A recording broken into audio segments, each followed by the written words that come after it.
So that button on the yoke you hardly ever use, it's called CWS, or control wheel steering, and in some of our airplanes it's called the sync button. It can come in really handy sometimes. Let's take a look. Okay, takeoff checklist is complete. Stand by for the clearance. 396 Delta Mike is ready, 13 right. Citation 396 Delta Mike. Fly runway heading, fly maintain 5,000. You're clear for takeoff, runway 13 right. Runway heading 5,000, 13 right, clear for takeoff, 396 Delta Mike. Brakes released.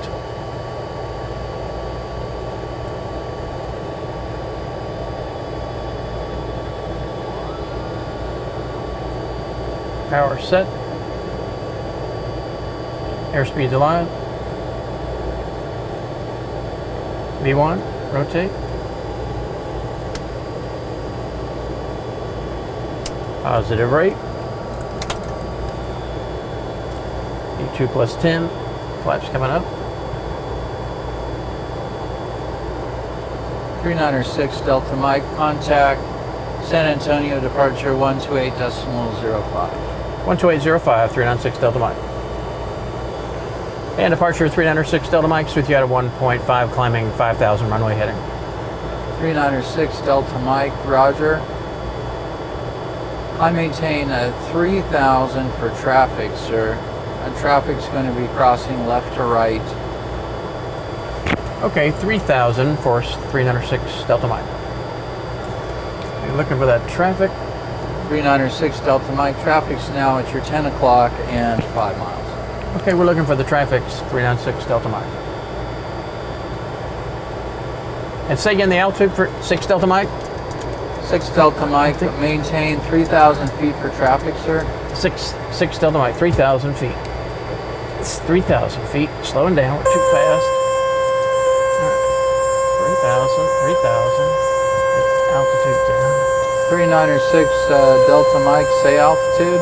6 Delta Mike, descending to 3,000. 6 Delta Mike, we're showing 3,400 feet. I've got a phone number for you, sir. 6 Delta Mike, stand by. Dang it. Well, we're back in Flight Safety Citation 2 Simulator with Indra Holan, Chairman of the Legacy Committee for the CJP. Welcome. Thank you. It's good to be here. Glad to have you again. Yeah, thank you. Let's talk a little bit about this silly button on the yoke, this TCS button, also called the control wheel steering button.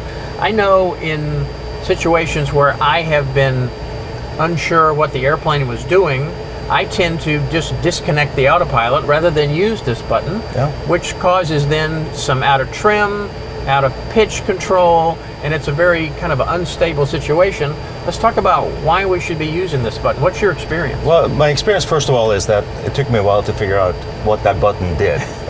We don't get much training in that, do we? We don't, and it's kind of a mystery because it does a couple things. One is when you're hand flying the aircraft and you have your flight director in some vertical mode and you pitch up above it or below it, and that's where you want to keep the pitch of the aircraft. If you hit that button, you sync the flight director to your current pitch.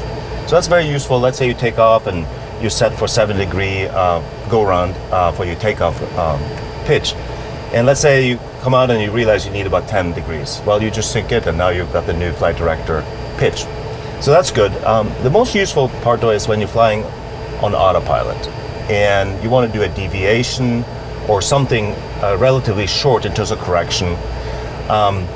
The TCS button disconnects the autopilot temporarily and let you hand fly, but it doesn't change anything else on the setup of the flight director panel. And when you're done with the deviation, you let go and the autopilot just goes back on and continues where it was. So it's very useful for small deviations. I think of it in car terms like a clutch. Right. It's almost like when you put your foot in on a clutch and you let out on the clutch and everything resumes where it was. Right, and it's very smooth and very natural, both disengaging and engaging. Sometimes when you disengage the autopilot with the big red button, the whole airplane shakes and, you know, like what happened, right? It makes it worse. It makes it worse, yeah. I mean, the other time it's very useful is, and particularly in the legacy citations, you have an anomaly in the flight director and autopilot setup, which is you have this altitude select button, which is different than most autopilots and flight directors in bigger airplanes. If you don't arm this when you set an altitude, it will not capture the altitude when you get to it. And it's a very common mistake that new legacy pilot do. And so what happens is you get closer, you level up, you expect it to level up, and all of a sudden you're going through it. And the natural reaction is to grab the yoke and start pulling or pushing. Like I did in the video. Like you did. And then you're fighting the autopilot up, down, and it's just a very difficult situation to control. And the better way to do that is when you see that, is just grab that TCS button, push it down, and now you're just leveling off nicely and easily with everything in control, very smooth. And then you hand fly the aircraft. You won't be fighting the trim, you won't be fighting the autopilot. And once you are stable, you just make sure that the flight director is matched to the airplane, and you let go, and now the autopilot is flying it with the modes you already had in the airplane. Keep it simple. Keep it simple. That's great information. Oh, Thanks, you. Andrew. Great to see you again. Good to see you Hope too. to see you next year. All right, sounds good. Thanks. Next time you're in for training, ask your instructor to set up a scenario for you that requires the use of the TCS or the control wheel steering button, just to get you some practice. See you later.